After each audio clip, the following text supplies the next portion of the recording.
प्रिय देशवासियों, 15 करोड़ रुपये जज के घर से निकलना संकेत देता है कि हमारे देश में न्यायतंत्र है ही नहीं। 15 करोड़ कमाने के लिए उसने कितने घरों के साथ अन्याय किया होगा, इसकी आप कल्पना कर सकते हैं।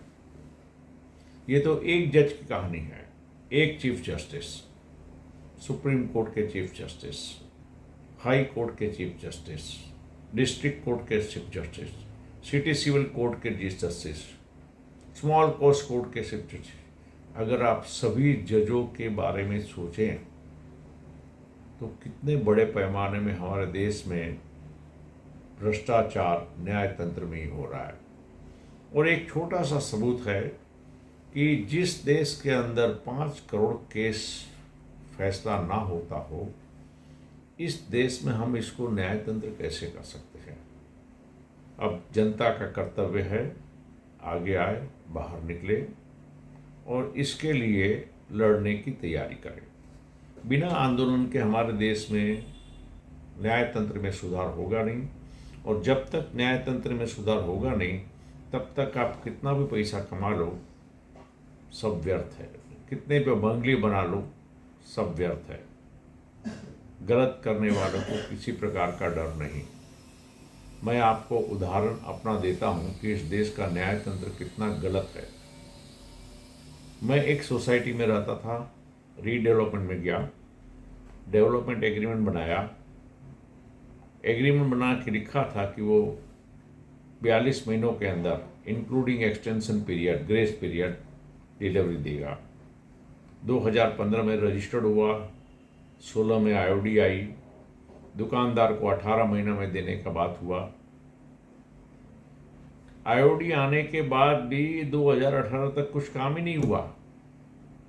हमने रिक्वेस्ट की, फिर जब उन्होंने नहीं मानी, सोसाइटी के सभी लोग कोर्ट में जाने से घबराते हैं कि भाई कोर्ट में जाएंगे तो ज़िंदगी निकल जाएगी, कुछ होगा नहीं। लेकिन मैंने हाई कोर्ट बॉम्बे में अपील की।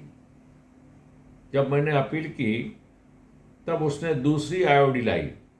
एक्चुअली 2018 में तो पोजीशन देना था, लेकिन 2018 तक तो बिल्डिंग खाली ही नहीं करवाया, क्योंकि जब तक PAAA, permanent alternate accommodation agreement नहीं बनता तब तक कोई खाली करेगा नहीं, बिल्डिंग डिलापिडेटेड कंडीशन में।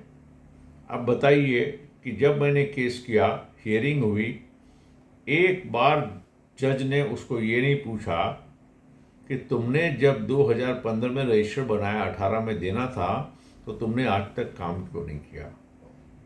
अब जिस देश में हाई कोर्ट ही बिल्डर के फेवर का काम करती हो, कोई सजा नहीं देते हो, कोई पूछते नहीं हो, दुख की बात यह है कि उसको भाड़ा देना था, भाड़ा ही भी नहीं दिया। अब आप सोचिए कि बिल्डिंग डिलापिडेटेड कंडीशन में है, डेवलपमेंट एग्रीमेंट बन चुका है, उसका बिल्डर पालन नहीं करता है, और हमारी प्रार्थना के बाद भी हाई कोर्ट ने नहीं पूछा। ये इस बात का संकेत है कि भ्रष्टाचार हुआ है, इसके बगैर ये काम नहीं होता। और मान लीजिए कि भ्रष्टाचार नहीं हुआ है तो ये न्यायतंत्र किसी काम का नहीं। जहाँ पर एग्रीमेंट का कोई वैल्यू नहीं, एग्रीमेंट के टर्म्स के ऊपर अगर न्यायाधीश को कुछ करना ही नहीं है, तो फिर ऐसे न्यायतंत्र की क्या जरूरत है। आप सोचिए, उसने कुछ नहीं किया, परिणाम ये हो गया कि दूसरी आईओडी की एप्लीकेशन की, जिसमें BMC ने 14 बार रिजेक्ट किया। पहली आईओडी 6 महीने में आ गई, दूसरी आईओडी को लेने में 18 से लेकर 21 में 14 बार रिजेक्शन हुए BMC की तरफ से। आप सोचिए कि कोर्ट ने कहा कि तुम अभी काम चालू करो, फिर भी उसने किया नहीं। और जब वो आईओडी उसने 2021 में लिया, आप नहीं मानेंगे, 1 साल तक कुछ नहीं किया। हालत ये हो गई कि बिल्डिंग डिलापिडेटेड होने से गिर गया। अब जैसा ही गिरा, आप समझिए कि जैसा ही बिल्डिंग गिरा, उसने सभी लोगों को भाड़ा देना आरंभ कर दिया, क्योंकि एग्रीमेंट था। आप सोचिए, जिस देश के अंदर कोर्ट अगर एग्रीमेंट टर्म्स के बारे में कुछ सोचता ही नहीं है, कुछ पढ़ता ही नहीं है, कोई बातचीत करता ही नहीं है। और हमारे देश में तो मैं जब कोर्ट में गया तो देखा कि 1 घंटे के अंदर तो 20 लोग को डेट दे दी। अब इस देश के न्यायतंत्र में परिवर्तन लाने की बहुत आवश्यकता है, और ख़ास करके जब एडवोकेट एक्ट 1961 का हो, जहाँ पर सीनियर एडवोकेट और जूनियर एडवोकेट बन जाए, जबकि भ्रष्टाचार के मामले में 15 करोड़ रुपया आग लगने के बाद हमको पता चलता है। जिस देश में 5 करोड़ केस बाकी हों, अगर हम न्यायतंत्र में जनता सुधार लाने के लिए प्रयत्न नहीं करेगी तो याद रखिएगा, इस देश में सभी लोग दुखी रहेंगे। इस विषय पर हम आपको और एक कहानी प्रतिदिन या हो सकता है 2-2 दिन में बताते जाएंगे कि जितनी भी समस्याएं हमारे देश में है ना, इसका मुख्य कारण देश का न्यायतंत्र है। जब तक आदमी को कानून का डर नहीं होगा, जब तक उसे कड़ी सजा नहीं मिलेगी, तब तक देश में शांति नहीं हो सकती। अभी जो हालात बिगड़े हैं, चाहे रास्ते खराब हैं, ऑफिसर जो भी महानगर पालिका की, किसी को डर नहीं। रास्ते में इलीगल बैनर लगे हैं, कोई कुछ करने वाला नहीं है। पार्लियामेंट के अंदर लोगों को हराम का पैसा, पेंशन, ट्रैवलिंग एक्सपेंसेस सब कुछ दिया जाता है। सब पैसा आपका और हमारा है, और हम चुप बैठे हैं। तो ये सबको सुधार के लिए आप अवश्य पैसा कमाइए, लेकिन अगर सिस्टम नहीं बदला तो आपका पैसा आपको काम नहीं आएगा। मैंने बहुत सारे पैसे वालों के 100-100 करोड़ के केस कोर्ट में पड़े हुए देखे हैं। अब आप सोचिए, किसी की ज़मीन है 30 करोड़ की, वो पड़ी है, 30 साल से केस चल रहा है। अब जिस देश में ऐसी परिस्थिति न्यायतंत्र की होगी, आप याद रखिएगा, एक दिन पब्लिक रास्ते पर आएगी ही।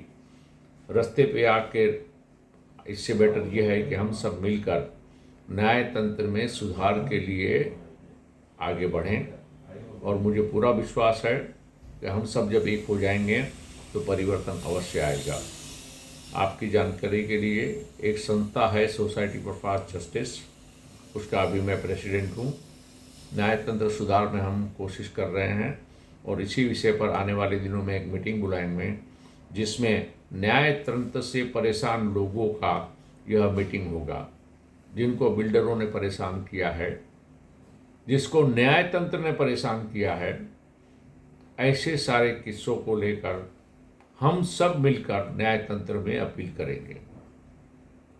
आप सबसे अनुरोध है, आपको अगला एक वीडियो आएगा, और प्रति 2 दिन के बाद एक एक समस्या के ऊपर उल्लेख करके हम आपको बताते रहेंगे।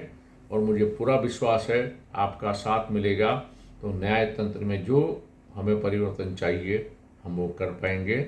सभी को जय हिंद, जय भारत।